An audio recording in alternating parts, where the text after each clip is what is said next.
कर्म एवं कर्मफल मीमांसा अध्याय 17 मानवीय अपराध अवधारणा।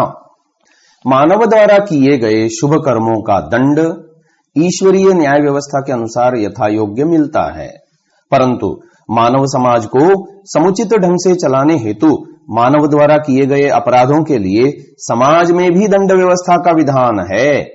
वेद में भी राजा द्वारा दुष्टों अर्थात अपराधियों को यथायोग्य दंड देने का उपदेश स्थान स्थान पर किया है। महाराज मनु ने भी वेदों के आधार पर मनुस्मृति में राज व्यवस्था में अपराधियों के लिए दंड व्यवस्था का विधान किया है। वर्तमान में जहां पृथ्वी पर भिन्न भिन्न राज्यों अर्थात राष्ट्रों की अवधारणा लागू है, वहीं उन राष्ट्रों में अलग अलग शासन व्यवस्थाएं लागू हैं तथा हर राष्ट्र के नागरिकों के लिए विभिन्न दंड व्यवस्थाएं भी लागू हैं। ईश्वरीय न्याय व्यवस्था में मानवों के हर शुभ अशुभ कर्मों का फल यथायोग्य मिलता है, चाहे वह कर्म मानसिक, वाचिक या शारीरिक किसी भी स्तर पर क्यों न हो। परंतु मानवीय व्यवस्था में मानसिक स्तर पर अशुभ चिंतन या कर्म व्यक्ति को सामाजिक न्याय व्यवस्था के अनुसार दोषी नहीं बनाता और ना ही इसके लिए कहीं भी कोई दंड का विधान है। अगर ऐसा हो भी तो ऐसे अशुभ चिंतन करने वाले को पकड़ेगा कौन? वाणी के अपराधों का भी विशेष महत्व नहीं है।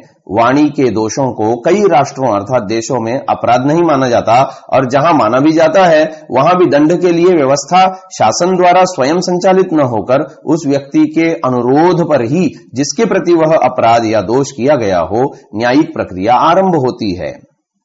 शारीरिक स्तर पर किए गए अथवा करवाए गए अपराधों यानी दोषों में भी बहुत से अपराधों पर कार्यवाही शासन व्यवस्था द्वारा स्वयं की जाती है तथा अन्य कई अपराधों या दोषों पर कार्यवाही उन अपराधों या दोषों से दुख पाए हुए व्यक्तियों की शिकायत पर होती है।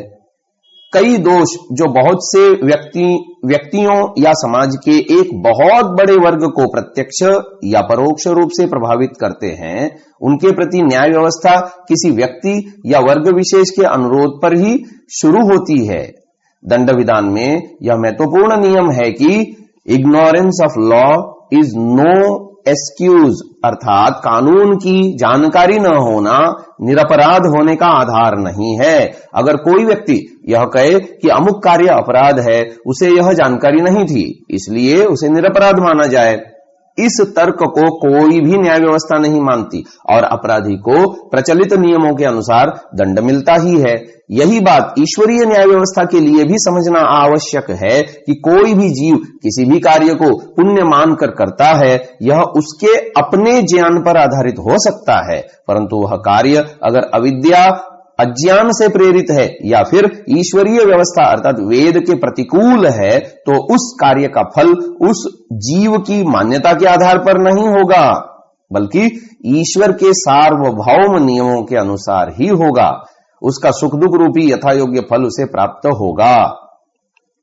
हम यहां भारत में लागू दंड व्यवस्था के कुछ महत्वपूर्ण प्रावधानों को जानकर मानवीय न्याय व्यवस्था को समझने का प्रयत्न करेंगे।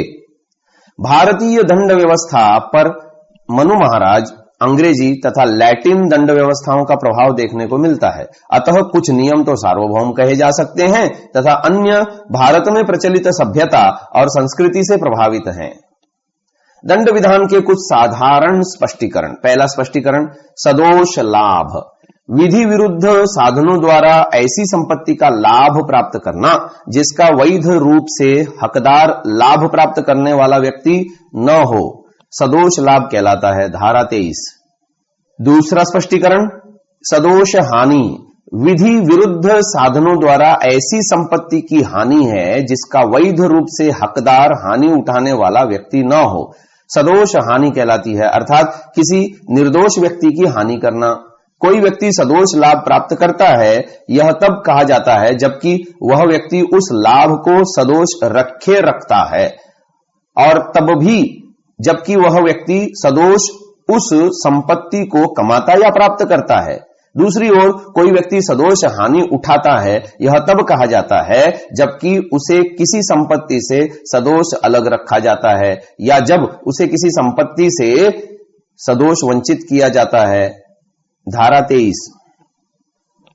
तीसरा स्पष्टीकरण, बेईमानी से जो कोई इस आशय से कोई कार्य करता है कि एक व्यक्ति को सदोष लाभ प्राप्त कराए या अन्य किसी व्यक्ति को सदोष हानि कारित करे तो वह कार्य बेईमानी से किया गया कहा जाता है, धारा 24।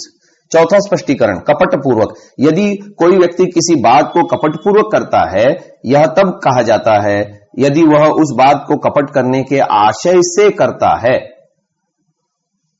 अन्यथा नहीं, धारा 25। इस धारा के अनुसार व्यक्ति का कपट करने का इरादा होना चाहिए। पांचवा स्पष्टीकरण, सामान्य आशय यानी उद्देश्य को अग्रसर करने में कई व्यक्तियों द्वारा किए गए कार्य, जबकि कोई आपराधिक कार्य कई व्यक्तियों द्वारा अपने सबके सामान्य आशय यानी उद्देश्य को अग्रसर करने में किया जाता है, तब ऐसे व्यक्तियों में से हर व्यक्ति उस कार्य यानी अपराध के लिए उसी प्रकार उत्तरदायी होता है मानो वह कार्य अकेले उसी ने किया हो, धारा 34। इस प्रकार दंड विधान सामूहिक कार्यों या दोषों या अपराधों के लिए प्रत्येक व्यक्ति को व्यक्तिगत स्तर पर दोषी मानता है। छठा स्पष्टीकरण, जबकि ऐसा कार्य इस कारण आपराधिक है कि वह आपराधिक ज्ञान या आशय से किया गया है। जब कभी कोई कार्य जो आपराधिक ज्ञान या आशय से किए जाने के कारण ही आपराधिक यानी दोषयुक्त है कई व्यक्तियों द्वारा किया जाता है, तब ऐसे व्यक्तियों में से हर व्यक्ति जो ऐसे ज्ञान या आशय से उस कार्य में सम्मिलित होता है उस कार्य के लिए उसी प्रकार उत्तरदायी है मानो वह कार्य उस ज्ञान या आशय से अकेले उसी के द्वारा किया गया हो, धारा 35। इस प्रकार दोषयुक्त ज्ञान या उद्देश्य से किए गए सामूहिक कार्य में सम्मिलित प्रत्येक व्यक्ति दंड के लिए उत्तरदायी है। सातवां स्पष्टीकरण, अंशतः कार्य और अंशतः लोप द्वारा कारित परिणाम, जहां कहीं किसी कार्य द्वारा या किसी लोप यानी कार्य न करने, जैसे किसी को भोजन न देना, भोजन का लोप करना कहलाएगा, द्वारा किसी परिणाम को कारित करने का प्रयत्न करना अपराध है, वहां यह समझा जाता है कि उस परिणाम का अंशतः कार्य द्वारा और अंशतः लोप द्वारा कारित किया जाना वही अपराध है, धारा 36। इसका उदाहरण देते हुए कहा है कि सोहन अंशतः मोहन को भोजन देने का अवैध रूप से लोप करके और अंशतः मोहन को पीट कर स आशय यानी उद्देश्यपूर्ण मोहन की मृत्यु कारित करता है तो सोहन ने मोहन की हत्या की है।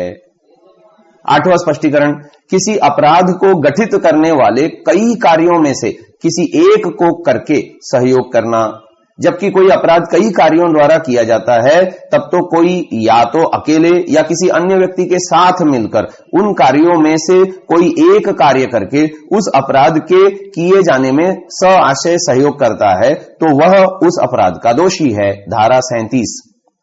कई कार्यों के सम्मिलित परिणाम में से किसी एक कार्य का भी सहयोग करने से व्यक्ति उस पूरे अपराध के लिए दोषी माना जाता है। पहला उदाहरण, सुरेश और रमेश पृथक पृथक रूप से और विभिन्न समयों पर मोहन को विष की छोटी छोटी मात्राएं देकर उसकी हत्या करने को सहमत होते हैं तथा दोनों आपसी सहमति के अनुसार विष देते हैं और परिणाम स्वरूप मोहन की मृत्यु हो जाती है। यहां सुरेश और रमेश हत्या करने में साशय सहयोग करते हैं क्योंकि उनमें से हर एक ऐसा कार्य करता है जिससे मृत्यु कारित होती है। वे दोनों इस हत्या के अपराध के दोषी हैं, यद्यपि दोनों के कार्य पृथक हैं। उदाहरण दूसरा, एक जेलर सुरेश एक कैदी मोहन का संरक्षण भार रखता है।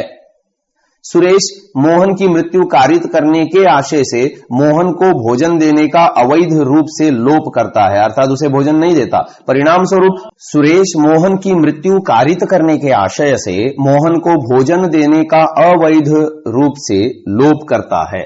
उदाहरण 2, एक जेलर सुरेश एक कैदी मोहन का संरक्षण भार रखता है। सुरेश मोहन की मृत्यु कारित करने के आशय से मोहन को भोजन देने का अवैध रूप से लोप करता है, अर्थात उसे भोजन नहीं देता। परिणाम स्वरूप मोहन की शक्ति बहुत क्षीण हो जाती है, किंतु वह भूख उसकी मृत्यु के लिए पर्याप्त नहीं होती। इस बीच सुरेश अपने पद से स्थानांतरित कर दिया जाता है और रमेश उसका स्थान ले लेता है। सुरेश से दुस्संधि या सहयोग किए बिना रमेश यह जानते हुए कि ऐसा करने से मोहन की मृत्यु हो सकती है, मोहन को भोजन देने का अवैध रूप से लोभ करता है और मोहन भूख से मर जाता है।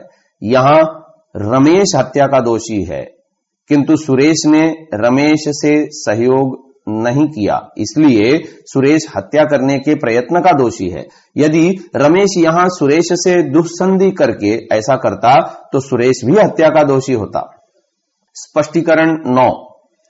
आपराधिक कार्य में संयुक्त व्यक्ति विभिन्न अपराधों के दोषी हो सकेंगे। जहां की कई व्यक्ति किसी आपराधिक कार्य को करने में लगे हुए हैं या संपृक्त हैं, वहां वे उस कार्य के आधार पर विभिन्न अपराधों के दोषी हो सकेंगे। धारा 38। उदाहरण, रमेश गंभीर मानसिक उद्वेग की अवस्था के अधीन मोहन पर आक्रमण करता है कि मोहन का उसके द्वारा वध किया जाना केवल ऐसा आपराधिक मानव वध है जो हत्या की श्रेणी में नहीं आता है। सुरेश जो मोहन से वैर रखता है, उसका वध करने के आशय से और किसी उद्वेग के वशीभूत न होते हुए मोहन का वध करने में रमेश की सहायता करता है। यहां यद्यपि रमेश और सुरेश दोनों ही मोहन की मृत्यु कारित करने में लगे हुए हैं, परंतु सुरेश हत्या का दोषी है और रमेश केवल आपराधिक मानव वध का दोषी है। स्पष्टीकरण 10। स्वेच्छया। कोई व्यक्ति किसी परिणाम को स्वेच्छया से कारित करता है, तब यह कहा जाता है कि वह उसे उन साधनों द्वारा कारित करता है जिनके द्वारा उसे कारित किया जाना उसका आशय था, या उन साधनों द्वारा कारित करता है जिन साधनों को काम में लाते समय वह जानता था या विश्वास करने का कारण रखता था कि उनसे उस कार्य का कारित होना संभव है। धारा 39। उदाहरण, मोहन लूट को आसान बनाने के प्रयोजन से एक बड़े नगर के बसे हुए गृह में रात को आग लगाता है और इस प्रकार एक व्यक्ति की मृत्यु कारित कर देता है। यहां मोहन का आशय भले ही उसकी मृत्यु कारित करने का न रहा हो और वह दुखित भी हो कि उसके द्वारा किसी की मृत्यु कारित हुई है, तो भी यदि वह यह जानता था कि संभव है कि वह मृत्यु कारित कर दे, तो उसने स्वेच्छया से उस व्यक्ति की मृत्यु कारित की है। स्पष्टीकरण 11। धारा 45 के अनुसार दंड संहिता जीवन शब्द से मानव जीवन को तथा धारा 46 से मृत्यु शब्द से मानव की मृत्यु को मानती है। अतः मानवीय दंड विधान में अन्य पशु पक्षियों की मृत्यु को दंड का आधार नहीं माना जाता। यहां यह स्पष्ट रूप से समझना चाहिए कि मानवीय दंड व्यवस्था में दंड तथा न्यायिक प्रक्रिया में हर व्यक्ति के अधिकार तथा दायित्व क्षेत्र अलग अलग बटे हुए हैं। जैसे पुलिस का कार्य अपराधी की छानबीन कर अपराधी को न्यायालय में प्रस्तुत करना तथा दंड पाए व्यक्ति को उस दंड को देने का विधान करना तथा दंड आदेश का पालन करना है। इसी प्रकार न्यायाधीश अपने समक्ष उपस्थित अपराधी के साक्ष्यों के आधार पर अपराध का निर्धारण करता तथा उसके लिए दंड संहिता के अनुसार उचित दंड का प्रावधान करता है। पुलिस का कार्य न्याय करना नहीं है, हर व्यक्ति को अपने अधिकार क्षेत्र के अनुसार ही कार्य करना होता है। दंड संहिता अपराधों के संबंध में कुछ साधारण अपवादों को भी बताती है, जिसके अनुसार विशिष्ट परिस्थितियों या अधिकारों के अंतर्गत किए गए कार्य दूसरे को क्षति पहुंचाते हुए भी अपराध नहीं माने जाते। इन अपवादों को समझने से मानवीय दंड व्यवस्था का स्वरूप बहुत स्पष्ट होता है तथा नागरिकों को अपने अधिकारों की रक्षा का अधिकार मिलता तथा जीवन को व्यवस्थित रूप से चलाने में सहायता मिलती है। अपवाद पहला, धारा 76।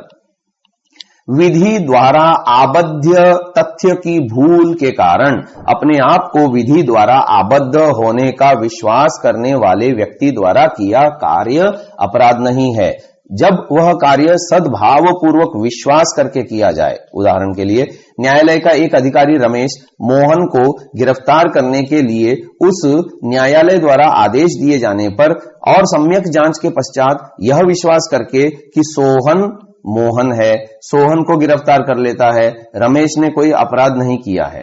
अपवाद 2, धारा 77 के अनुसार न्यायिकतः कार्य करते हुए न्यायाधीश द्वारा ऐसी किसी शक्ति के प्रयोग में कोई बात की जाती है जो या जिसके बारे में उसे सद्भाव पूर्वक विश्वास है कि वह उसे विधि द्वारा दी गई है, तो वह कार्य अपराध नहीं है। इसी प्रकार धारा 78 के अनुसार न्यायालय के निर्णय या आदेश के अनुसार अनुसरण में किया गया कार्य भी अपराध की श्रेणी में नहीं आता। यह सामान्य नियम है कि राजा द्वारा किए गए दंड का क्रियान्वयन दंडाधिकारी द्वारा ही होता है। ऐसे में दंड का क्रियान्वयन करने वाला दोषी या अपराधी नहीं माना जा सकता। जैसे मृत्युदंड पाए व्यक्ति को फांसी पर लटकाने वाला जल्लाद हत्या का दोषी नहीं होता, परंतु वही व्यक्ति जब अपने अधिकार क्षेत्र का उल्लंघन कर किसी को फांसी लगाकर मार डाले तो वह अपराधी होता है। अपवाद 3 धारा 79 विधि द्वारा न्यायानुमत या तथ्य की भूल से अपने को विधि द्वारा न्यायानुमत होने का विश्वास करने वाले व्यक्ति द्वारा किया गया कार्य भी अपराध नहीं है। ऐसा कार्य विधि की भूल के कारण नहीं होना चाहिए। रमेश सोहन को ऐसा कार्य करता हुआ देखता है जो रमेश को हत्या प्रतीत होती है। रमेश सद्भाव पूर्वक काम में लाए गए अपने श्रेष्ठ निर्णय के अनुसार उस शक्ति को प्रयोग में लाते हुए जो विधि ने हत्याकारियों को उस कार्य में पकड़ने के लिए समस्त व्यक्तियों को दे रखी है, सोहन को उचित दंडाधिकारियों के पास ले जाने के लिए पकड़ता है। यहां रमेश ने कोई अपराध नहीं किया है, चाहे तत्पश्चात असल बात यह निकले कि सोहन आत्म प्रतिरक्षा में कार्य कर रहा था। अपवाद 4 धारा 80 जो दुर्घटना या दुर्भाग्य से और किसी आपराधिक आशय या उद्देश्य या ज्ञान के बिना विधिपूर्ण प्रकार से विधिपूर्ण साधनों द्वारा और उचित सतर्कता और सावधानी के साथ विधिपूर्ण कार्य करने में हो जाती है वह अपराध नहीं है। जैसे रमेश कुल्हाड़ी से काम कर रहा है, कुल्हाड़ी का फल उसमें से निकलकर उछल जाता है और निकट खड़ा हुआ व्यक्ति उससे मारा जाता है। यहां यदि रमेश की ओर से उचित सावधानी का कोई अभाव नहीं था तो उसका कार्य माफी योग्य है और अपराध नहीं है। अपवाद 5 धारा 81 कोई बात केवल इस कारण अपराध नहीं है कि वह यह जानते हुए की गई है कि उससे हानि कारित होना संभाव्य है। यदि वह हानि कारित करने के किसी आपराधिक आशय के बिना और व्यक्ति या संपत्ति को अन्य बड़ी हानि का निवारण या टालने के प्रयोजन से सद्भाव पूर्वक की गई हो। यहाँ यह प्रश्न महत्वपूर्ण है कि जिस हानि का निवारण या टाला जाना है क्या वह ऐसी प्रकृति की ओर इतनी आसन्न थी कि वह कार्य जिससे यह जानते हुए कि उससे हानि कारित होना संभाव्य है करने का जोखिम उठाना न्यायानुमत या माफी योग्य था। उदाहरण 1 गुलशन जो एक वाष्प जलयान का कप्तान है अचानक और अपने किसी कसूर या उपेक्षा के बिना अपने आप को ऐसी स्थिति में पाता है कि यदि उसने जलयान का मार्ग नहीं बदला तो इससे पूर्व कि वह अपने जलयान को रोक सके वह 20 या 30 यात्रियों से भरी नाव क को टकरा कर डुबो देगा और अपना मार्ग बदलने से उसे केवल 2 यात्रियों वाली नाव ख को डुबोने का जोखिम उठाना पड़ता है जिसको संभवतः वह बचाकर निकल जाए। यहां यदि गुलशन नाव ख को डुबोने के आशय के बिना और नाव क के यात्रियों के संकट को टालने के प्रयोजन से सद्भावना पूर्वक अपना मार्ग बदल देता है तो यद्यपि वह नाव ख को ऐसे कार्य द्वारा टकराकर डुबो देता है जिससे ऐसे परिणाम का होना वह संभाव्य जानता था, तथापि तथ्यतः यदि वह पाया जाता है कि वह संकट जिसे निवारण करने का उसका आशय था ऐसा था जिसमें नाव ख को डुबोने का जोखिम उठाना काफी योग्य है तो वह किसी अपराध का दोषी नहीं है। उदाहरण 2 देवदत्त एक बड़े अग्निकांड के समय आग को फैलाने से रोकने के लिए गृहों को गिरा देता है। वह इस कार्य को मानव जीवन या संपत्ति को बचाने के आशय से सद्भावना पूर्वक करता है। यहां यदि यह पाया जाता है कि निवारण की जाने वाली हानि इस प्रकृति की ओर इतनी आसन्न थी कि देवदत्त का कार्य माफी योग्य है तो देवदत्त उस अपराध का दोषी नहीं है। अपवाद 5 धारा 82 के अनुसार 7 वर्ष से कम की आयु के शिशु द्वारा किया गया कार्य अपराध नहीं कहलाता और धारा 83 के अनुसार ऐसा कार्य जो 7 वर्ष से ऊपर और 12 वर्ष से कम आयु के ऐसे बालक द्वारा किया जाता है जिसकी समझ इतनी परिपक्व नहीं हुई है कि वह उस अवसर पर अपने आचरण की प्रकृति और परिणामों का निर्णय कर सके तो वह कार्य अपराध की श्रेणी में नहीं आता। इसी प्रकार धारा 84 के अनुसार ऐसा कार्य जो ऐसे व्यक्ति द्वारा किया जाता है जो उसे करते समय चित्त विकृति के कारण उस कार्य की प्रकृति या यह कि जो कुछ वह कर रहा है वह दोषपूर्ण या विधि के प्रतिकूल है, जानने में असमर्थ है, तो वह कार्य अपराध नहीं है। अपवाद 6 धारा 85 के अनुसार ऐसा कार्य जो ऐसे व्यक्ति द्वारा किया जाता है जो उसे करते समय मत्तता के कारण या उस कार्य की प्रकृति या वह जो कुछ कर रहा है वह दोषपूर्ण या विधि के प्रतिकूल है, जानने में असमर्थ है, अपराध की श्रेणी में नहीं आता। अगर वह चीज जिससे उसको मत्तता हुई है उसके अपने ज्ञान के बिना या इच्छा के विरुद्ध दी गई थी। इसी प्रकार धारा 86 के अनुसार उन दशाओं में जहां की कोई किया गया कार्य अपराध नहीं होता जब तक कि वह किसी विशिष्ट ज्ञान या आशय से न किया गया हो। कोई व्यक्ति जो वह कार्य मत्तता की हालत में करता है इस प्रकार बरते जाने के दायित्व के अधीन होगा मानो उसे वही ज्ञान था जो उसे होता यदि वह मत्तता में न होता, जब तक कि वह चीज जिससे उसे मत्तता हुई थी उसे उसके ज्ञान के बिना या उसकी इच्छा के विरुद्ध न दी गई हो। अपवाद 7 सम्मति के कारण होने वाली हानि संबंधी नियम। धारा 87 के अनुसार सम्मति से किया गया कार्य जिससे मृत्यु या घोर हानि कारित करने का आशय न हो और न उसकी संभाव्यता का ज्ञान हो, अपराध की श्रेणी में नहीं आता।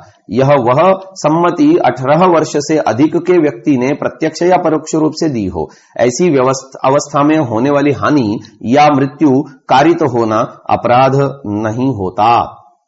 उदाहरणार्थ कुछ वर्ष पूर्व भारत के एक क्रिकेट खिलाड़ी रमन लांबा की पाकिस्तान में खेल के मैदान में सिर पर गेंद लगने के कारण मृत्यु हो गई थी। यहां जिसके बैट से लगकर गेंद उसके सिर पर लगी थी वह हत्या का दोषी नहीं था, क्योंकि उस खेल में होने वाली हानि के प्रति खिलाड़ी या खेल देखने आने वाले की प्रत्यक्ष या परोक्ष सम्मति होती है और न ही वहां किसी की मृत्यु या घोर हानि करने का आशय होता है।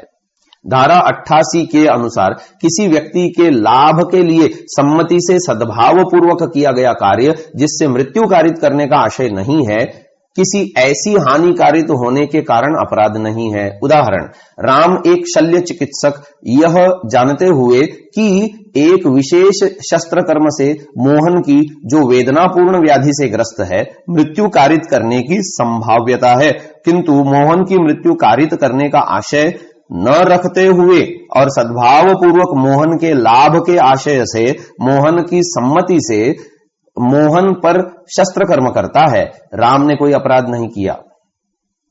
इसी प्रकार धारा 89 के अनुसार संरक्षक द्वारा या उनकी सम्मति से शिशु या उन्मत्त व्यक्ति के लाभ के लिए सद्भाव पूर्वक किया गया कार्य किसी ऐसी हानि के कारण अपराध नहीं है जो उस बात से उस व्यक्ति को कारित हो या कारित करने का कर्ता का आशय हो या कारित होने की संभाव्यता कर्ता को ज्ञात हो। परंतु धारा 90 के अनुसार सम्मति जिसके संबंध में ज्ञात हो कि वह भय या भ्रम के अधीन दी गई है सम्मति नहीं कहलाती। ऐसे ही उन्मत्त व्यक्ति की या 12 वर्ष से कम आयु के बालक की सम्मति भी उपरोक्त अपवाद का आधार नहीं बन सकती। किंतु धारा 91 यह स्पष्ट करती है कि धारा 87, 88 और 90 के अपवादों का विस्तार उन कार्यों पर नहीं है जो उस हानि के बिना भी स्वतः अपराध है। उदाहरण के लिए गर्भपात कराना, जब तक कि वह उस स्त्री के जीवन बचाने के प्रयोजन से सद्भावनापूर्वक कारित न किया गया हो। किसी हानि के बिना भी जो उससे उस स्त्री को कारित हो या कारित करने का आशय हो स्वतः अपराध है, इसीलिए वह ऐसी हानि के कारण अपराध नहीं है। और ऐसा गर्भपात कराने की उस स्त्री की या उसके संरक्षक की सम्मति उस कार्य को न्यायानुमत नहीं बनाती। अपवाद 8 धारा 92 के अनुसार कोई बात जो किसी व्यक्ति के लाभ के लिए सद्भाव पूर्वक यद्यपि उसकी सम्मति के बिना की गई है, ऐसी किसी हानि के कारण जो उस बात से उस व्यक्ति को कारित हो जाए अपराध नहीं है। यहां यह महत्वपूर्ण है कि परिस्थितियां ऐसी हों कि उस कार्य के लिए यह असंभव हो कि वह अपनी सम्मति प्रकट करे या वह व्यक्ति सम्मति देने में असमर्थ हो और उसका कोई संरक्षक या उनका विधि पूर्वक भार साधक कोई दूसरा व्यक्ति न हो जिससे ऐसे समय पर सम्मति प्राप्त करना संभव हो। उदाहरण पहला, मोहन अपने घोड़े से गिर गया और मूर्छित हो गया। राम एक शल्य चिकित्सक का यह विचार है कि मोहन के सिर की शल्य क्रिया आवश्यक है। राम मोहन की मृत्यु कारित करने का आशय न रखते हुए किंतु सद्भावना पूर्वक मोहन के लाभ के लिए मोहन के स्वयं किसी निर्णय पर पहुंचने की शक्ति प्राप्त करने से पूर्व ही सिर पर शल्य क्रिया करता है। ऐसे में राम ने कोई अपराध नहीं किया। दूसरा उदाहरण, सोहन को बाघ उठाकर ले जाता है, यह जानते हुए कि संभाव्य है कि गोली लगने से सोहन मर जाएगा, किंतु सोहन का वध करने का आशय न रखते हुए और सद्भावना पूर्वक सोहन के लाभ के लिए रमेश उस बाघ पर गोली चलाता है। रमेश की गोली से सोहन को मृत्युकारक घाव हो जाता है। रमेश ने कोई अपराध नहीं किया। तीसरा उदाहरण, राम एक शल्य चिकित्सक यह देखता है कि एक शिशु की ऐसी दुर्घटना हो गई है जिससे मृत्यु संभाव्य है। यदि शस्त्रकर्म तुरंत न कर दिया जाए, इतना समय नहीं है कि उस शिशु के संरक्षक से आवेदन किया जा सके, राम सद्भावना पूर्वक शिशु के लाभ के लिए शस्त्रकर्म करता है, तो राम ने कोई अपराध नहीं किया। उदाहरण चौथा, एक शिशु सुरेश के साथ एक जलते हुए गृह में है। गृह के नीचे लोग एक कंबल तान लेते हैं। सुरेश उस शिशु को यह जानते हुए कि संभाव्य है कि गिरने से शिशु की मृत्यु हो जाए, किंतु शिशु को मार डालने का आशय न रखते हुए और सद्भाव पूर्वक उस शिशु के जीवन को बचाने के लिए उसे गृह की छत से नीचे कंबल पर फेंकता है। यहां यदि गिरने से वह शिशु मर जाता है तो भी सुरेश ने कोई अपराध नहीं किया। उपरोक्त 88, 89 तथा 92 धाराएं धन संबंधी लाभों के लिए लागू नहीं होती। इस प्रकार धारा 93 के अनुसार सद्भावना पूर्वक दी गई सूचना उस हानि के कारण अपराध नहीं है जो उस व्यक्ति की हो जिसे वह दी गई है, यदि वह उस व्यक्ति के लाभ के लिए दी गई हो। अपवाद 9, धारा 94 के अनुसार कोई कार्य जो हत्या या मृत्युदंड से दंडनीय अपराध है को छोड़कर अपराध नहीं है। जो ऐसे व्यक्ति द्वारा किया जाता है जो उसे करने के लिए धमकियों से विवश किया गया हो, जिससे उस कार्य को करते समय उस व्यक्ति को यह विश्वास दिला दिया गया हो कि अगर वह यह कार्य नहीं करेगा तो उसे तत्काल मार डाला जाएगा या वह मारा जाएगा। परंतु यह अपवाद उस स्थिति में नहीं लागू होता जहां व्यक्ति अपनी इच्छा से या मृत्यु से कम हानि के भय से ऐसे कार्य में लग जाए। उदाहरणार्थ, रमेश जो स्वयं अपनी इच्छा से या पीटे जाने की धमकी के कारण डाकुओं की टोली में जानते हुए शामिल हो जाता है, तो वह इस अपवाद का लाभ लेने का हकदार नहीं है। परंतु दूसरी ओर एक लुहार जो डाकुओं के कब्जे में है, मृत्यु के भय से एक गृह का ताला तोड़ता है जिसमें उन डाकुओं को डाका डालना है, वह इस अपवाद का लाभ ले सकता है।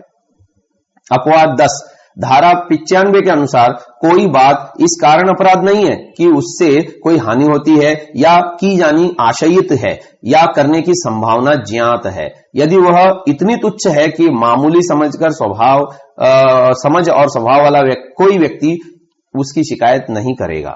अपवाद 11, व्यक्तिगत प्रतिरक्षा से संबंधित।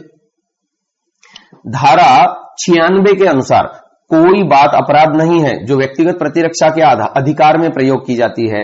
धारा 97 के अनुसार हर व्यक्ति को यह अधिकार है कि एक, मानव के शरीर पर प्रभाव डालने वाले किसी अपराध के विरुद्ध अपने शरीर और किसी अन्य व्यक्ति के शरीर की प्रतिरक्षा करे, और दूसरा, किसी ऐसे कार्य के विरुद्ध जो चोरी या लूट या आपराधिक अतिचार की परिभाषा में आने वाला अपराध है, या जो चोरी, लूट या आपराधिक अतिचार करने का प्रयत्न है, अपनी या किसी अन्य व्यक्ति की स्थावर अथवा जंगम संपत्ति की प्रतिरक्षा करे। धारा 98 के अनुसार प्रत्येक व्यक्ति को व्यक्तिगत सुरक्षा का अधिकार विकृत चित्त, भ्रम या मत्तता के कारण कार्य करने वाले व्यक्ति के विरुद्ध वैसा ही है जो वह उस कार्य के वैसा अपराध होने की दशा में रखता। उदाहरणार्थ, पहला उदाहरण, सुरेश पागलपन के असर में रमेश को जान से मारने का प्रयत्न करता है। सुरेश किसी अपराध का दोषी नहीं है, परंतु रमेश को व्यक्तिगत सुरक्षा का वही अधिकार है जो वह सुरेश के स्वस्थचित्त होने की दशा में रखता। दूसरा उदाहरण, मोहन रात्रि में ऐसे गृह में प्रवेश करता है जिसमें प्रवेश करने के लिए वह वैध रूप से हकदार है। सोहन सद्भावनापूर्वक मोहन को गृह भेदक समझकर मोहन पर आक्रमण करता है। यहां सोहन इस भ्रम के अधीन मोहन पर आक्रमण करके कोई अपराध नहीं करता, किंतु मोहन सोहन के विरुद्ध व्यक्तिगत सुरक्षा का वही अधिकार रखता है जो वह तब रखता जब सोहन भ्रम के अधीन कार्य न करता। धारा 99 के अनुसार यह अधिकार तब लागू नहीं होता जब कोई कार्य जिससे मृत्यु या घोर हानि की आशंका युक्ति युक्त रूप से कारित नहीं होती। सद्भावना पूर्वक अपने पद पर कार्य करते हुए लोक सेवक द्वारा किया जाता है तो उस कार्य के विरुद्ध व्यक्तिगत प्राइवेट प्रतिरक्षा का कोई अधिकार नहीं है, चाहे वह कार्य विधि निर्देशानुसार सर्वथा न्यायानुमत न भी हो तथा उन दशाओं में जिनमें व्यक्तिगत तथा संपत्तिगत सुरक्षा के लिए लोक प्राधिकारियों की सहायता प्राप्त करने के लिए समय है, व्यक्तिगत प्रतिरक्षा का कोई अधिकार नहीं है। धारा 100 के अनुसार शरीर की व्यक्तिगत प्रतिरक्षा के अधिकार का विस्तार धारा 99 के प्रावधानों व्यक्तियों को छोड़कर हमलावर की स्वेच्छया मृत्यु कारित करने या कोई अन्य हानि करने तक है, यदि वह अपराध जिसके कारण उस अधिकार का प्रयोग किया गया है निम्नलिखित भ्रांतियों में से किसी भी भ्रांति का है। पहली भ्रांति, ऐसा हमला जिससे युक्ति युक्त रूप से यह आशंका कारित हो, अन्यथा ऐसे हमले का परिणाम मृत्यु होगा। दूसरी भ्रांति, ऐसा हमला जिससे युक्ति युक्त रूप से यह आशंका कारित हो कि अन्यथा ऐसे हमले का परिणाम घोर हानि होगा। तीसरी भ्रांति, बलात्संग करने के आशय से किया गया हमला। चौथी भ्रांति, प्रकृति विरुद्ध काम तृष्णा की तृप्ति के आशय से किया गया हमला। पांचवी भ्रांति, अपहरण करने के आशय से किया गया हमला तथा छठी भ्रांति, इस आशय से किया गया हमला कि किसी व्यक्ति का ऐसी परिस्थितियों में सदोष परिरोध किया जाए जिनसे उसे युक्ति युक्त रूप से यह आशंका कारित हो कि वह अपने को छुड़वाने के लिए प्राधिकारियों की सहायता प्राप्त नहीं कर सकेगा। धारा 101 के अनुसार यदि अपराध उपरोक्त 6 प्रकार में से किसी भी भांति का नहीं है तो व्यक्तिगत प्रतिरक्षा का अधिकार मृत्यु के भिन्न कोई हानि स्वेच्छया कारित करने तक का होता है। धारा 102 के अनुसार व्यक्तिगत प्रतिरक्षा का अधिकार उसी क्षण प्रारंभ हो जाता है जब अपराध करने के प्रयत्न या धमकी से शरीर के संकट की युक्ति युक्त आशंका पैदा होती है, चाहे वह अपराध न किया गया हो, और वह तब तक बना रहता है जब तक शरीर के संकट की ऐसी आशंका बनी रहती है। जिस प्रकार धारा 100 से 102 में शरीर से संबंधित अपराधों पर व्यक्तिगत प्रतिरक्षा के अधिकार का वर्णन किया गया है, उसी प्रकार धारा 103 से 105 तक में संपत्ति की प्रतिरक्षा संबंधित नियमों का उल्लेख है, जिसके अनुसार संपत्ति की प्रतिरक्षा के अधिकार का विस्तार दोषकर्ता की मृत्यु या घोर हानि कारित करने तक है। यदि वह अपराध जिसके किए जाने के प्रयत्न के कारण उस अपराध के प्रयोग का अवसर आता है जो निम्नलिखित भ्रांतियों में से किसी भी भांति का है। पहला, लूट। दूसरा, यात्री गृह भेदन। और तीसरा, अग्नि द्वारा रिष्टि, जो किसी ऐसे निर्माण, तंबू या जलयान को की गई हो जो मानव आवास के रूप में या संपत्ति की अभिरक्षा के स्थान के रूप में प्रयोग में लाया जाता है। चौथा, चोरी, रिष्टि या गृह अतिचार, जो ऐसी परिस्थितियों में किया गया हो जिनसे युक्ति युक्त रूप से यह आशंका कारित हो कि यदि संपत्ति की व्यक्तिगत प्रतिरक्षा के ऐसे अधिकार का प्रयोग न किया गया तो परिणाम मृत्यु या घोर हानि होगा। धारा 104 के अनुसार अगर अपराध उपरोक्त चारों स्थितियों में से किसी एक प्रकार का नहीं है तो प्रतिरक्षा का अधिकार केवल घोर हानि कारित करने तक ही है। धारा 105 के अनुसार संपत्ति की प्रतिरक्षा का अधिकार तब प्रारंभ होता है जब संपत्ति के संकट की युक्ति युक्त आशंका प्रारंभ होती है और तब तक बना रहता है जब तक उपरोक्त कोई गतिविधि चलती रहती है या लोक प्राधिकारियों की सहायता प्राप्त नहीं कर ली जाती।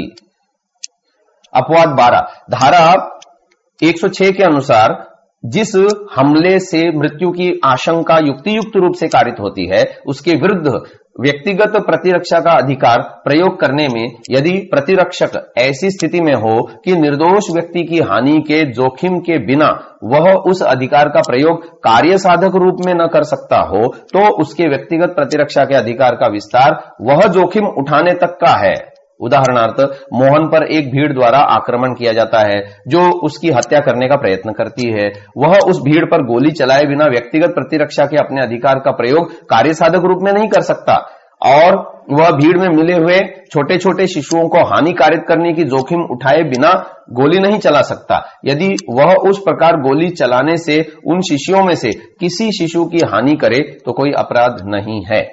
इस प्रकार भारतीय दंड संहिता में उपरोक्त अपवाद दिए गए हैं। अतः मानवीय दंड व्यवस्था अपने अपने अधिकार क्षेत्रों के अधीन अपने दायित्वों का अपनी सीमा में पालन करने पर तथा विशिष्ट स्थितियों या अवस्थाओं में सभी व्यक्तियों को अपनी अपनी संपत्ति तथा अन्यों की रक्षा तथा प्रतिरक्षा का अधिकार देती है। उपरोक्त स्थितियों में ईश्वरीय व्यवस्था क्या होगी, यह अलग विवेचनीय विषय है। अब हम यहां उन नियमों को समझने का प्रयास करेंगे जिनमें व्यक्ति स्वयं कार्य न करके दुष्प्रेरण से किसी अन्य के प्रति अपराध दूसरों द्वारा करवाता है और ऐसी अवस्था में वह स्वयं उस अपराध का दोषी होता है। इनको कारित कर्म कहते हैं।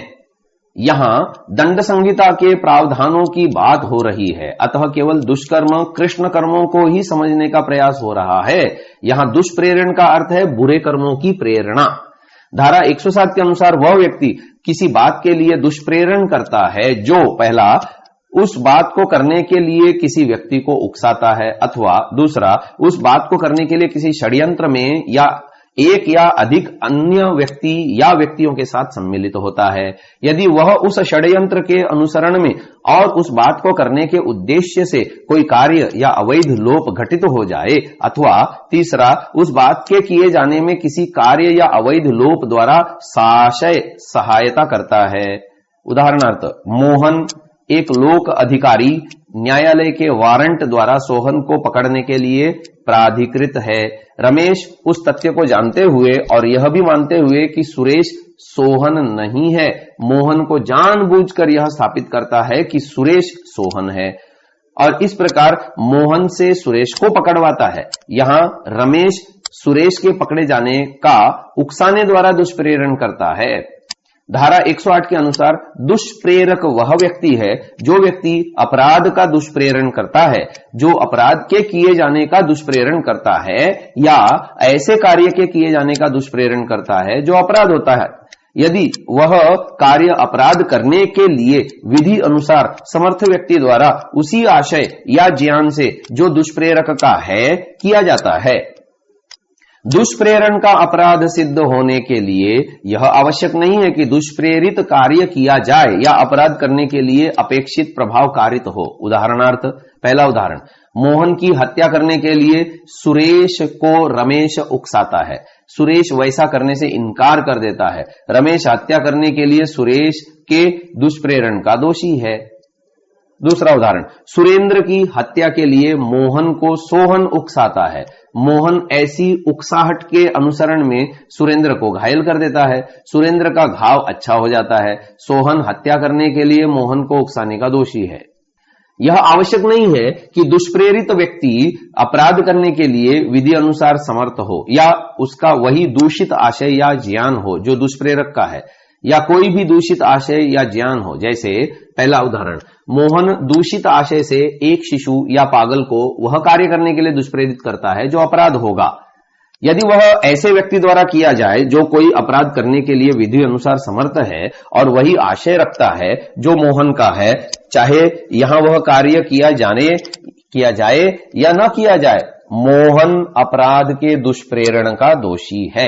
दूसरा उदाहरण, सुरेश की हत्या करने के आशय से सोहन को, जो 7 वर्ष की आयु का शिशु है, कुमार है, वह कार्य करने के लिए मोहन को उकसाता है, जिससे सुरेश की मृत्यु कारित हो जाती है। सोहन दुष्प्रेरणा के परिणाम स्वरूप यह कार्य मोहन की अनुपस्थिति में करता है और उससे सुरेश की मृत्यु कारित करता है। यहां यद्यपि सोहन वह अपराध करने के लिए विधि अनुसार समर्थ नहीं था, तथापि मोहन उसी प्रकार से दंडनीय है मानो वह अपराध करने के लिए विधि अनुसार समर्थ हो और उसने हत्या की हो, और इसीलिए मोहन मृत्युदंड से दंडनीय है। तीसरा उदाहरण, सोहन को एक निवास गृह में आग लगाने के लिए मोहन उकसाता है। सोहन अपनी चित्त विकृति के परिणाम स्वरूप उस कार्य की प्रकृति या यह कि वह जो कुछ कर रहा है वह दोषपूर्ण या विधि के प्रतिकूल है जानने में असमर्थ होने के कारण मोहन के उकसाने के परिणाम स्वरूप उस गृह में आग लगा देता है। सोहन ने कोई अपराध नहीं किया है, किंतु मोहन एक निवास गृह में आग लगाने के अपराध के दुष्प्रेरण का दोषी है और उस अपराध के लिए उचित दंड से दंडनीय है। चौथा उदाहरण, मोहन चोरी करने के आशय से सुरेश के कब्जे में से सुरेश की संपत्ति लेने के लिए सोहन को उकसाता है। सोहन को यह विश्वास करने के लिए मोहन उत्प्रेरित करता है कि वह संपत्ति मोहन की है। सोहन उस संपत्ति को इस विश्वास से कि मोहन की संपत्ति है सुरेश के कब्जे में से सद्भाव पूर्वक ले लेता है। सोहन इस भ्रम के अधीन कार्य करते हुए उसे बेईमानी से नहीं लेता और इसीलिए चोरी नहीं करता, किंतु मोहन चोरी के दुष्प्रेरण का दोषी है और उसी दंड से दंडनीय है, मानो सोहन ने चोरी की हो। इस विषय में यह भी समझना चाहिए कि अपराध का दुष्प्रेरण अपराध होने के कारण ऐसे दुष्प्रेरण का दुष्प्रेरण भी अपराध है। उदाहरणार्थ, पहला उदाहरण, सोहन को सुरेश की हत्या करने को उकसाने के लिए गुलशन को मोहन उकसाता है। गुलशन तद अनुकूल सुरेश की हत्या करने के लिए सोहन को उकसाता है और गुलशन के उकसाने के परिणाम स्वरूप सोहन उस अपराध को करता है। गुलशन अपने अपराध के लिए हत्या के दंड से दंडनीय है और मोहन ने उस अपराध को करने के लिए गुलशन को उकसाया, इसलिए मोहन भी उसी दंड से दंडनीय है। इस विषय में और स्पष्टीकरण करते हुए कहा है कि षड्यंत्र द्वारा दुष्प्रेरण का अपराध करने के लिए यह आवश्यक नहीं है कि दुष्प्रेरक उस अपराध को करने वाले व्यक्ति के साथ मिलकर उस अपराध की योजना बनाए। यह पर्याप्त है कि वह उस षड्यंत्र में सम्मिलित हो जिसके अनुसरण में वह अपराध किया जाता है। उदाहरणार्थ, पहला उदाहरण, सुरेश को विष देने के लिए मोहन एक योजना सोहन से मिलकर बनाता है। यह सहमति हो जाती है कि मोहन विष देगा। सोहन तब यह वर्णित करते हुए सुरेंद्र को वह योजना समझा देता है कि कोई तीसरा व्यक्ति विष देगा, किंतु मोहन का नाम नहीं लेता। सुरेंद्र विष प्राप्त करने के लिए सहमत हो जाता है और उसे प्राप्त करके समझाए गए प्रकार से प्रयोग में लाने के लिए सोहन को विष प्रदान करता है। मोहन सुरेश को विष देता है, परिणाम स्वरूप सुरेश की मृत्यु हो जाती है। यहां यद्यपि मोहन और सुरेंद्र ने मिलकर षड्यंत्र नहीं रचा है, तो भी सुरेंद्र उस षड्यंत्र में सम्मिलित रहा है जिसके अनुसरण में सुरेश की हत्या की गई है। इसीलिए सुरेंद्र ने इस धारा में परिभाषित अपराध किया है और हत्या के लिए दंड से दंडनीय है। इस प्रकार हम देखते हैं कि भारतीय दंड संहिता कारित कार्यों के लिए दंड का विधान उसी प्रकार से करती है जिस प्रकार वह अपराध कारित न होकर कृत अर्थात स्वयं ही किया हो। महर्षि व्यास तो इससे भी आगे बढ़कर मन, वाणी और शरीर से अनुमोदित अपराधों के लिए भी जीव को दोषी मानते हैं और ईश्वरीय व्यवस्था में जीव अपने प्रत्येक मन, वाणी और शरीर से किए गए कृत, कारित और अनुमोदित कर्मों का यथावत फल पाता है। यहां हम विभिन्न अपराधों तथा अपराधों के परिणामों की परिभाषाओं तथा उनके दंडों का विवेचन नहीं कर रहे, बल्कि दंड के निर्धारण संबंधित कुछ सामान्य नियमों का ही विचार कर रहे हैं ताकि प्रचलित मानवीय व्यवस्था का दिग्दर्शन हो सके। मानवीय दंड व्यवस्था सामान्यतः अपराध के शारीरिक स्तर पर हो जाने के बाद ही लागू होती है।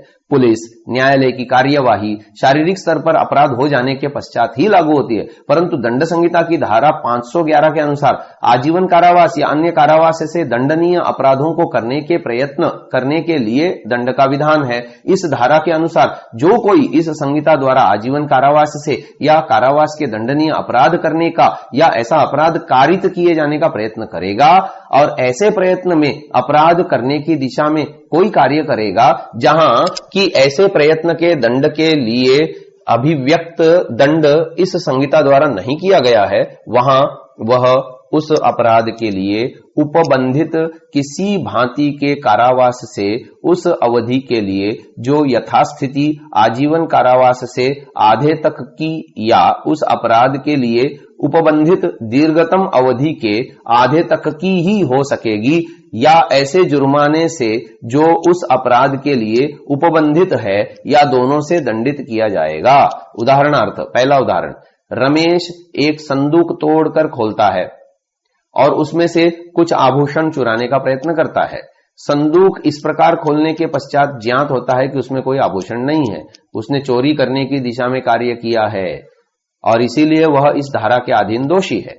दूसरा उदाहरण, रमेश सुरेश की जेब में हाथ डालकर सुरेश की जेब से कुछ चुराने का प्रयत्न करता है।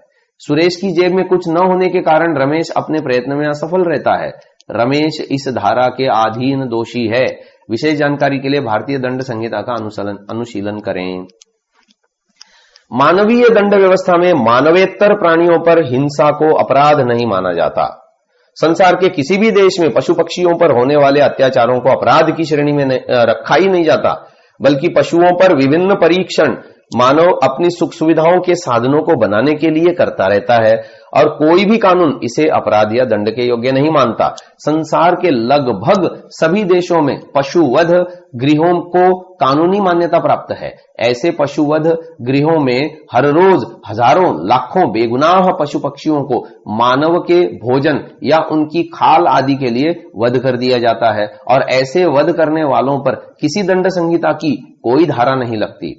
संसार में प्रचलित दो मुख्य मतों यथा संप्रदायों यानी इस्लाम और ईसाईयत तथा इन्हीं मान्यताओं पर आधारित अन्य भी संप्रदायों में मानवेतर प्राणियों में आत्मा के अस्तित्व पर विश्वास ही नहीं है तथा उनके अनुसार ये मानवेतर प्राणी हैं ही इसी उद्देश्य के लिए अर्थात मानवों का भोजन बनने तथा उनकी सुख सुविधाओं के साधनों का सामान बनने के लिए है। न केवल पशुओं के प्रति अपराधों पर मानवीय दंड व्यवस्था चुप है, अपितु भ्रूण हत्या को भी लगभग सभी देशों में कानूनी मान्यता प्राप्त है। स्त्री पुरुष अपनी सुविधा अनुसार अपने होने वाले बच्चे को गर्भ में ही मरवा सकते हैं, उसकी हत्या करवा सकते हैं। अर्थात जो एक मानव पैदा होने वाला था उसे पेट के अंदर ही मार देने से कानून की किसी धारा का उल्लंघन नहीं होता। उसे मारने वाले डॉक्टर को भी हम हत्यारे की श्रेणी में नहीं रखते क्योंकि भ्रूण हत्या को कानूनी मान्यता प्राप्त है। इसी प्रकार इंग्लैंड में 15 दिन तक के भ्रूण पर प्रयोग करने तथा बाद में उसे नष्ट कर देने को भी अपराध नहीं माना जाता।